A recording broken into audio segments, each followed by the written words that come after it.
අයිබෝන් ඔයාලා හැමෝටම අද පොඩ්ඩක් මම හදන්නේ මගේ මිදුල සුද්ධ කරගන්න. ඒ වගේම කාලෙකින් බලන්න බැරි වෙච්ච මගේ ඇන්තෝරියම් පැල ටිකට පොඩි සාත්තුවක් දෙන්න. මම ගොඩක් මාස මල් වර්ගයක් තමයි ඇන්තෝරියම්. තව ග්‍රවුන්ඩ් ඩෝගිට් වලටත් ගොඩක් ආසයි. මං ගාව ගොඩක් ලොකු කලෙක්ෂන් එකක් තිබුණා. හැබැයි ටිකක් මැරිලා ගිහිල්ලා තියෙන්නේ දැන්. මොකද මට එයාලා ගැන ඇත්තටම බලන්න වෙලාවක් තිබුණෙම නැහැ. ඉතින් දැන් ඒකට පොඩි වෙලාවක් මට වෙන් කරගන්න පුළුවන් නිසා මං හිතුවා ඉතින් මෙයාලට පොඩි සාත්තුවක් කරන්න ඕනි කියලා. බලන්නකෝ මගේ ඇන්තෝරියම් මල් කුමාරියෝ ටික කොච්චර ලස්සනයිද කියලා. සුපුරුදු පරිදි රස කෑමක් හම්බ වෙලා අපේ කොණ්ඩ කුරුළු යාළුවන්ට. එයාලා ඉතින් ඒක රස කර කර බෙදාගෙන කන ගමන් තමයි ඉන්නේ.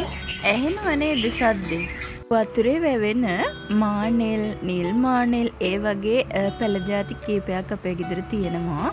මෙන්න මේ වගේ ලොකු පෝච්චි 4ක. ඉතින් මෙතනට ගොඩක් හෙවණයි. මේවට ගොඩක් අවුවන නිසා මං හිතුවා මේක මෙතනට ගැලපෙන්නේ නැහැ කියලා. මේ ටික ඔක්කොම සුද්ධ කරලා එහා පැත්තේ වත්තට දාන්න ඕනේ. එතන අවුවක් තියෙනවා. එතකොට මිදුල මෙතනට ඉඩකඩකුත් එනවා. මේ පෝච්චි 4ෙම ගොඩක් ඉනවා සාරිගප්පි මාළු. මම මුලින්ම එයාලා ටිකව අල්ලලා වෙනම භාජනයකට දාලා තමයි මේ පෝච්චි ටික සුද්ධ කරන්න පටන් ගත්තේ. ඊට පස්සේ එතනින්ම එහායින් ඇන්තෝරියම් පැල තියෙන තැන පොඩ්ඩක් අතුපතු ගාලා අස්පස් කරගත්තා. පෝච්චි දෙකේම තියෙන පැල ටික අයින් කරලා මාළු ටිකත් අයින් කරලා පස් ටිකත් ඔක්කොම අයින් කරලා වතුර අයින් කරලා පෝච්චි දෙක ටිකක් පොඩ්ඩක් පිරිසිදු කරගත්තා. අදට අස් කරන්නේ මේ පෝච්චි දෙක විතරයි. එහා පැත්තේ තව පෝච්චි දෙකක් තියෙනවා. ඒක පස්සේ අස් කරනවා. දැන් ඉතින් මේක මෙතනින් ගෙනියන්න තමයි ඕනේ. මේ පෝච්චිය මාර බරයි. කතා කරගන්න කෙනෙකුත් නැහැ. ඇත්තටම මට තනියම උස්සන්නත් බෑ. ඒ වුණාට යාන්තම් එහෙට මෙහෙට කරගත්තා. රෝල් කරගෙන එහා පැත්තට ගෙනහිල්ලා චුට්ටක් තිබ්බ එක පෝච්චියක්. අනික් පෝච්චියත් එහා පැත්තට ගෙනියන්න බෑ. මෙතන චුට්ටක් අස් කරගන්න ඕනේ හින්දම යන්තම් අල්ලලා එහායින් තිබ්බා. මේක දැන් ගෙනියනවා දැක්කොත් එහෙම අම්මා හරි මහත්තයා හරි හොඳටම බැනුම් අහන්න වෙනවා මට. ඒ වුණාට ඉතින් මට දෙයක් කරන්න හිතුනොත් ඒක ඒ වෙලාවෙම කරන්න ඕනේ. එයාලා එනකන් ඉතින් ඉන්න බෑනේ. පුළුවන් විදිහට කරගන්නවා කියලා ඔන්න ඔහේ කළා. මගේ චූටි සහායකයාත් ඇවිල්ලා ඉන්නේ මගේ වැඩ එක දෙක කරන්න.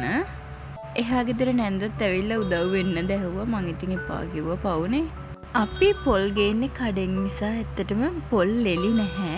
අපේ ගමේ ගෙදර ගිහිල්ලා කඩන් ආවොත් විතරයි අපිට පොල් එලි තියෙන්නේ. ඒ නිසා ඉතින් මහත්තයාට කියලා මම පොල් එලි කපපු පොල් එලි ටිකක් ගෙන්න ගත්තා මගේ ඇන්තෝරියම් පැල ටිකට දාන්න.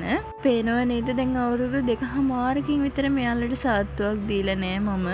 ඔක්කොම පෝච්චි ටික එළියට ඇදලා ගත්තා. එතකොට මට පුළුවන් ටට්ටක් ගාලා ඔක්කොම සුද්ධ කරලා එකපාරම පොල් එලි දාලා හිටවන්න. ඔක්කොම පැල ටික ගලවලා අලුතෙන්ම පොල් එලි දාලා පොහොර දාලා අලුතෙන්ම හිටෙව්වා. ඒ අතරේ තියෙන වල් පැලත් ගලවලා එතකොට මැරිච්ච කොළ ටිකත් ගලවලා පැල වැඩියෙන් තියෙනවා නම් ඒවත් අයින් කරලා හිටවල දැම්මා. ඒ අතරේ ඉස්සරහ ගෙදර නැන්දත් පොල් එලි ටිකක් ගෙනල්ලා දුන්නා. මහත්තයා ගෙනත් දුන්න පොල් එලි ටික මදි වෙච්ච නිසා ඉතින් මේ ටිකත් මම කප මේවට දාන්න තමයි හදන්නේ.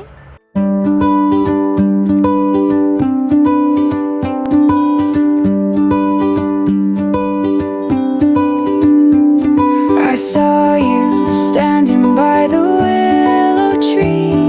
Your laughter danced like ripples on the sea. The world stood still, the sky leaned down to see. And I wonder if you feel it too. This spark, this light, this something new. Like flowers blooming in spring, your smile makes everything seem. The air feels warmer, the days stretch wide.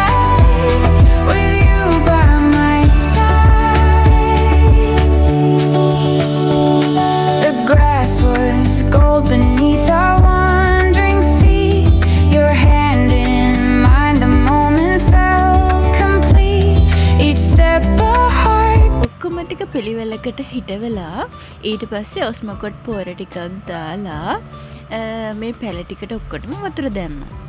මේ ඔක්කොම කරලා ඉවර වෙනකොට ඉතින් රෑට කන්න වෙලාව හරි. ඒ නිසා ටට්ටක් ගාලා මම මගේ ක්‍රමයට සෑන්ඩ්විච් ටිකක් හදන්න තමයි හදන්නේ. බලන්නකෝ ඔයාලත් මේ විදිහටද හදන්නේ කියලා.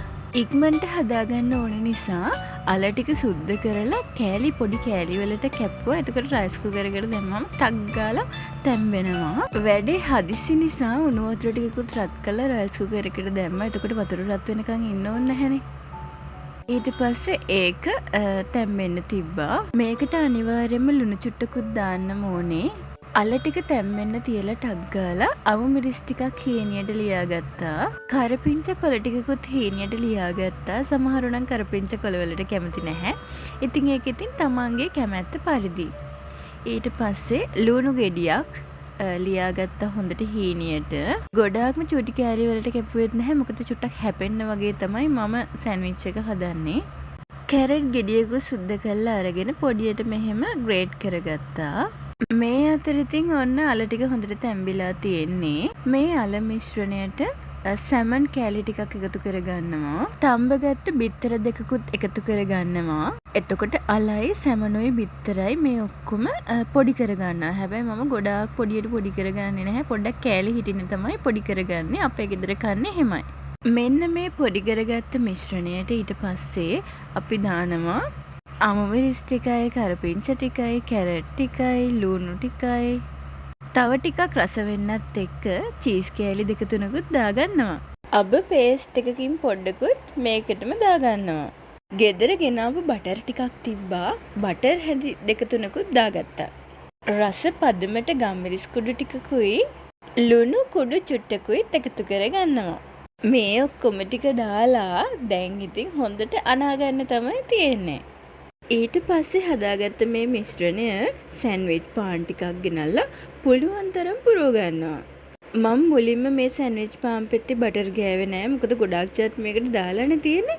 මේ ඒ නිසා මුකුත් ගාගත්තේ නැහැ. නිකම්ම පාන් පෙත්ත තියලා පාන් පෙති දෙක එකට තියලා මැද්දේ ෆිලිං එක පුළුවන් තරම් ඝනකමට දානවා. මොකද අපි මේ සෑන්ඩ්විච් එක මෙහෙම නෙවෙයි කන්නේ. අපි මේක ටෝස්ට් කරනවා ටෝස්ටරේට දාලා. ටෝස්ට් කරන්නේ නැතුව සෑන්ඩ්විච් පාන් එක වටේ තියෙන මේ ඝනකම කෑල්ල මට කන්න බෑ. ඒක රස නැහැ. සෑන්ඩ්විච් කරනකොට උනත් ඉතින් ඒක අයින් කරනවනේ කපලා පිහින්. ඊට වඩා ලේසි ටෝස්ටරේට දාලා මේක හොඳට පුච්ච ගන්න එක. ඔක්කොම ටික ටෝස්ට් කරොත් කන්න බෑ වැඩි. ඒ නිසා වැඩි පාන් දෙකක් ඔතලා ෆ්‍රිජ් එකේ දැම්ම හෙට ටෝස්ට් කරගෙන කන්න පුළුවන්. තම්බපු අල ටිකකුත් ඉතුරු වුණා. සැමන් කෑලි 2-3කුත් ඉතුරු වුණා. ඒ නිසා මම තව පිඟානක දාලා ඒකත් හොඳට රැපින් කරලා ෆ්‍රිජ් එකේ දැම්මා. ඕන වෙලාවට මට කට්ලට් ටිකක් හදාගන්න පුළුවන්. ඊට පස්සේ ඉතින් ටෝස්ටර් එකට දාලා ටෝස්ට් කරලා කන්න තමයි තියෙන්නේ. පාන් ටික ටෝස්ට් කරන්නේ හැමදාම මහත්තයා. ඉතින් ටෝස්ට් කරන ගමන් උණුවෙන්ම කනවා ඉතින් අපි. නිවුනහම කන්නේ නැහැ. පිච්චෙන එක ගිහිල්ලා එක එක්කෙනාට බෙදලා දීලා උණුවෙන්ම කනවා. ගෙදර තිබුණ චිලි සෝස් එකක්. තක්කලි සෝස් නෙවෙයි. ඒක නම් මාර රහයි මේකත් එක්කලා. ඊට පස්සේ ඉතින් සෑන්ඩ්විච් කාලා එකටම හරියන්න ඉඟුරු දාපු ප්ලේන් ටිකකුත් බීලා අද දවස නිමා කළා. එහෙනම් අදට මං ගිහින් එන්නම්. හැමෝම සතුටින් ඉන්න.